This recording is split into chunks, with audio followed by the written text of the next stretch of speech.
kusog ng Kristo. Kita pwede nga mabulag ang Kristo. Kung asas Kristo, tuwa po ta. Muna nga, biblitan na siya. Walay lain nga, adlaw papahulay sa Biblia. Kani nga libro. Libro yung pasitoliko ni. Nagipanggamit ko na kung nasa sa pag-debate.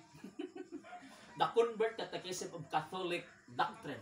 Kani Catholic Doctrine, mupulpod ni nga Sabado o Saturday ang adlaw papahulay. Pero, gi-change sa Roman Catholic Church.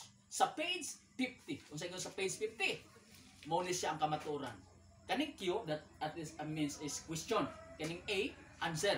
Yung din eh, question. Which is the Sabbath day? Kung sa man ang adlaw ipapahulay. Ilang pong tubag. Saturday is the Sabbath day. Ang Sabado mo ang adlaw ipapahulay. Question. Why do we observe Sunday instead of Saturday? Ngano kung nagbantay tag Domingo imbes nga Sabado? Matud pa silang pangutana. Tubag ko nila.